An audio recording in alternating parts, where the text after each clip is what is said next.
अब आज की बज़्म का सबसे बड़ा शायर और कवि अमन सुल्तानपुरी।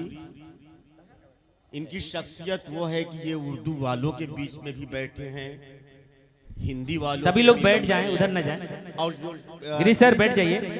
इस बैठने का नतीजा ये निकला है कि उनकी शायरी और उनके अशार से गंगा जमनी तहजीब फूटती है।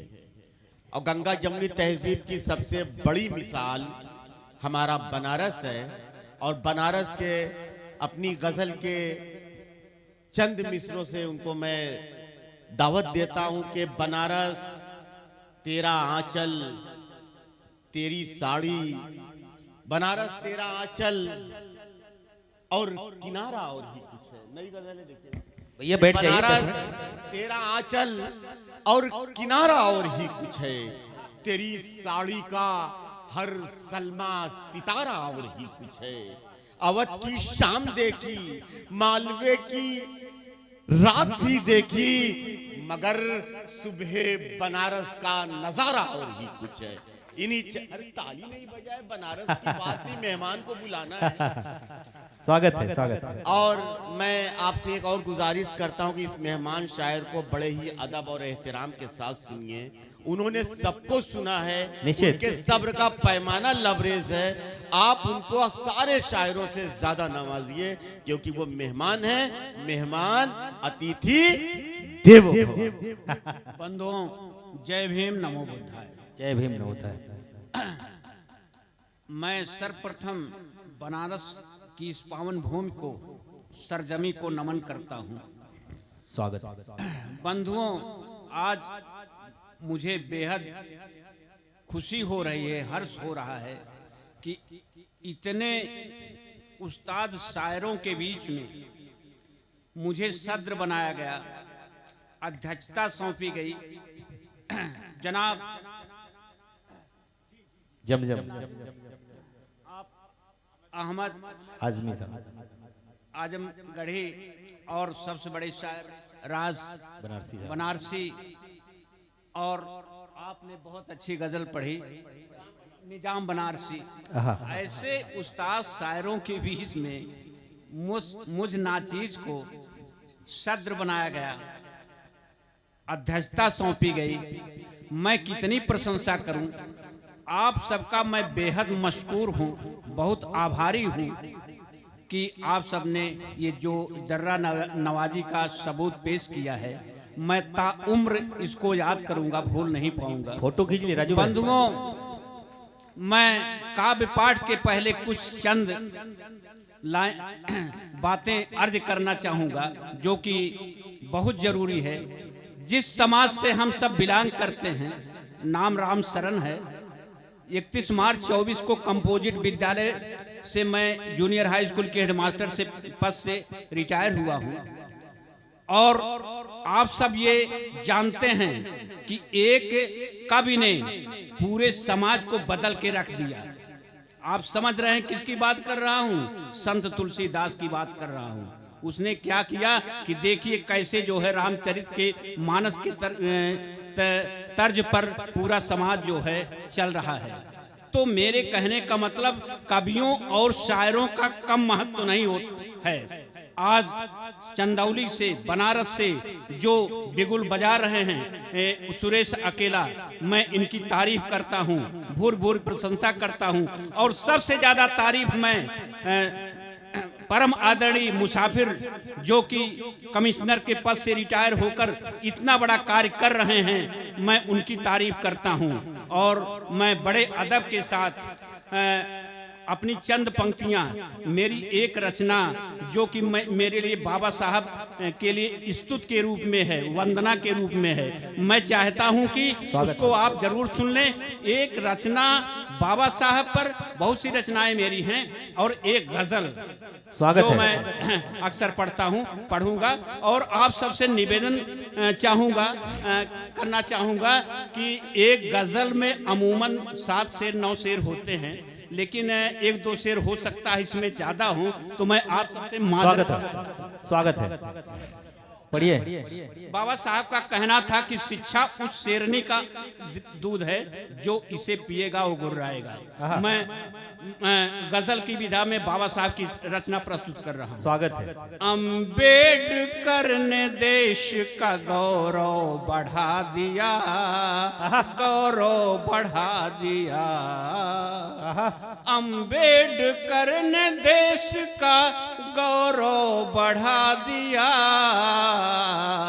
कानून के गुलों को चमन में खिला दिया, वाह वाह वाह चमन वाह, में बहुत खिला सुंदर, दिया। वाह, शानदार शानदार गुरुजी। छोटे बड़े की आग लगी थी जो मुल्क में लगी थी, जो मुल्क में छोटे बड़े की आग लगी थी जो मुल्क में, अम्बेडकर ने अपने हुनर से बुझा दिया, बढ़िया, जिंदाबाद, से बुझा शानदार दिया। शानदार।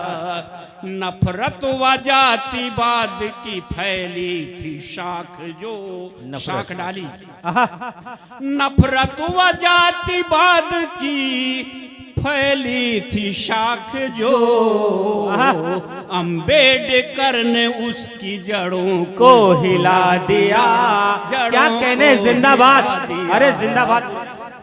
और मुसलसल शेर पेश कर रहा हूं।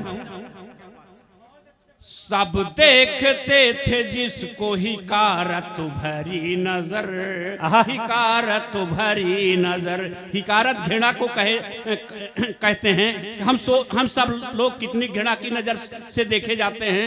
मैं गजल का शायर हूं और मैं 64 साल की उम्र में उर्दू सीख रहा हूं। मुझे इस बात का अफसोस है कि मैं बचपन से उर्दू नहीं पढ़ा हूं और तलफ्फुज के लिए माफी चाहता हूं। क्या बात सब देखते थे जिसको हिकारत भरी नजर, हिकारत भरी नजर, भरी नजर। सब देखते थे जिसको हिकारत भरी नजर, अम्बेडकर ने उसकी भी किस्मत जिंदाबाद, किस्मत जगा दिया। बाबा साहब केवल एक जात विशेष के लिए काम नहीं किए हैं, पूरी मानवता के लिए काम किए, पूरे भारत देश के लिए काम किए हैं। इंसानियत का दीप जला करके भीम ने, जला करके भीम ने, इंसानियत का दीप जला करके भीम ने, भारत से नफरतों का अंधेरा मिटा दिया, अंधेरा मिटा दिया। बेटों की मौत का उन्हें दुख तो हुआ मगर, दुख तो हुआ मगर, बेटों की मौत का उन्हें दुख तो हुआ मगर, अपनों के हित के वास्ते दुख को भुला दिया, दुख को भुला दिया। पशुओं की तरह जी रहे थे हम यहाँ मगर, हम यहाँ मगर, पशुओं की तरह जी रहे थे हम यहाँ मगर, हमको हमारे भीम ने इंसान, जिंदाबाद जिंदाबाद, जोरदार तालियां, बना इंसान बना दिया बाबा। और इस शेर पर सबकी तवज्जो चाहता हूँ, सबका आशीर्वाद मिलना चाहिए। इसमें उस धम्म का भी महत्व है और बाबा साहब के ज्ञान का भी महत्व है। इसमें मैंने मुहावरे का प्रयोग किया है। स्वागत है। चल कर के बौद्ध धम्म की राहों पे भीम ने, राहों पे भीम ने, चल कर के बौद्ध धर्म की राहों पे भीम ने, दुनिया में अपने ज्ञान का सिक्का जमा दिया, सिक्का जमा दिया। चल कर के बौद्ध धम्म की राहों पे भीम ने, दुनिया में अपने ज्ञान का सिक्का जमा दिया, सिक्का जमा दिया। और भारत का संविधान बना करके भीम ने, बना करके भीम ने, भारत का संविधान बना करके भीम ने, हर शख्स को वसूल से जीना सिखा दिया, जीना सिखा दिया। और हालत बड़ी खराब थी नारी समाज की। नारियों के लिए भी बाबा साहब ने काम किया है। ठीक से कपड़े पहनने का अधिकार नहीं था, लेकिन बाबा साहब ने क्या से क्या कर दिया। हालत बड़ी खराब थी नारी समाज की, नारी समाज की हालत बड़ी खराब थी नारी समाज की। अंबेडकर ने इनकी भी किस्मत जगा दिया, किस्मत जगा दिया। और अंतिम शेर पेश कर रहा हूं। और बाबा साहब का कहना था कि विद्वता और बहादुरी ये जातिगत नहीं होती है, ये व्यक्तिगत होती है। इतना हो सकता है कि अगर किसी कौम को अधिक सुख सुविधाएं मिलती हैं तो उसमें अधिक बहादुर अथवा विद्वान पैदा हो सकते हैं, लेकिन अगर वही सुख सुविधा गरीब को मिले, वंचित समाज को मिले, तो उसमें भी बहादुर और विद्वान पैदा हो सकते हैं। तो जैसे झलकारी बाई, उदा देवी, तमाम जो है वीरांगनाएं अपने समाज में हुई हैं। प्रतिभा किसी विशेष के हिस्से की शय नहीं, हिस्से की शय नहीं। प्रतिभा किसी विशेष के हिस्से की शय नहीं। रच करके संविधान ये सबको जता दिया, सबको जता दिया। और मक्ता पेश कर रहा हूं। जब बाबा साहब पैदा हुए थे उस समय हम लोगों की स्थिति चींटी के समान थी, लेकिन बाबा साहब ने क्या से क्या कर दिया। आज हम सब इतना अच्छा अच्छा कार्यक्रम कर रहे हैं, इतना इतने अच्छे अच्छे कपड़े पहन रहे हैं, अच्छे अच्छे मकान बनवा रहे हैं, नौकरियां पा रहे हैं। बाबा साहब की बदौलत मैं यहाँ पर खड़ा हूँ। लेकिन बाबा साहब उस समय हमारी स्थिति चींटी के समान थी, लेकिन बाबा साहब ने क्या से क्या कर दिया। क्या पूछते हो इनकी सदाकत को ऐ अमन, सदाकत को ऐ अमन, सदाकत सच्चाई। क्या पूछते हो इनकी सदाकत को ऐ अमन। चींटी को एक गज के बराबर जिंदाबाद, क्या कहने, बराबर में ला दिया, बराबर में ला दिया। गज माने हाथी होता है, लेकिन दोस्तों यहाँ हाथी चुनाव चिन्ह से मतलब नहीं है, हमारी हालत से यहाँ मतलब है, तात्पर्य है कि इतना बड़ा हमारी हालत बहुत अच्छी हो गई है। कहाँ हम कुएं से पानी नहीं पी पाते थे। क्या पूछते हो इनकी सदाकत को ऐ अमन। चींटी को एक गज के बराबर में ला दिया, बराबर में ला दिया। और अंत में मैं एक गजल जो है पढ़ने के बाद अपनी वाणी को विराम दे दूंगा। और मैं आप सबसे तवज्जो चाहता हूं। स्वागत। गजल का मक्ता पेश कर रहा हूं। रास्ता अपना पहाड़ों में बनाने वाला, रास्ता अपना पहाड़ों में बनाने वाला, रास्ता अपना पहाड़ों में बनाने वाला है। हकीकत में वही देश चलाने वाला है। हकीकत में वही देश चलाने वाला। कैसे मंजिल पे पहुंच पाए मुसाफिर कोई, कैसे मंजिल पे पहुंच पाए मुसाफिर कोई। क्या कहने, खुद ही भटका हो अगर राह दिखाने वाला। बढ़िया बढ़िया। खुद ही भटका हो अगर राह दिखाने वाला। भावना दिल की कभी व्यक्त नहीं कर सकता। जब तक हमारी बच्चे बच्चियां मंच पर नहीं आएंगे तब तक अपनी भावना को व्यक्त नहीं कर पाएंगे। भावना दिल की कभी व्यक्त नहीं कर सकता। अपनी आवाज को सीने में दबाने अरे बाबा वाला, क्या कहने, आवाज को सीने में दबाने बहुत सुंदर। वाला। और तमाम जालिम आए, यजीद, फिरौन, कंस, रावण सब चले गए। और शेर पेश करता हूँ।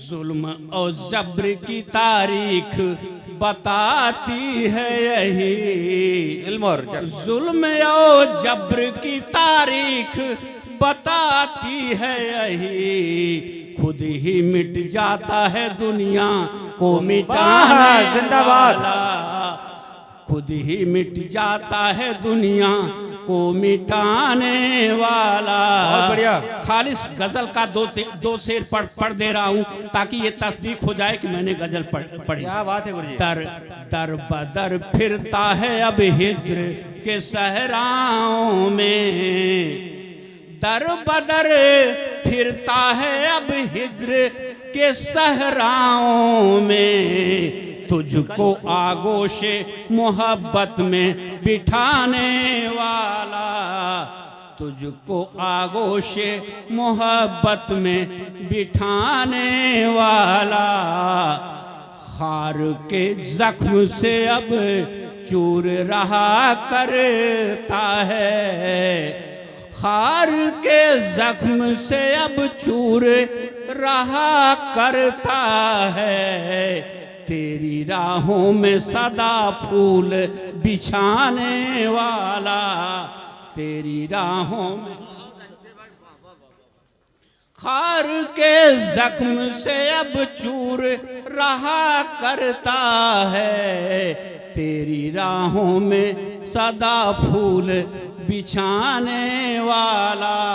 कभी मोहब्बतों के शायर जिगर मुरादाबादी ने एक शेर प्रस्तुत किया था, कहा था कि ये इश्क नहीं आसान, इतना ही समझ लीजिए इकाक का दरिया है और डूब के जाना है। मैंने भी एक शेर कहने की जसारत की है।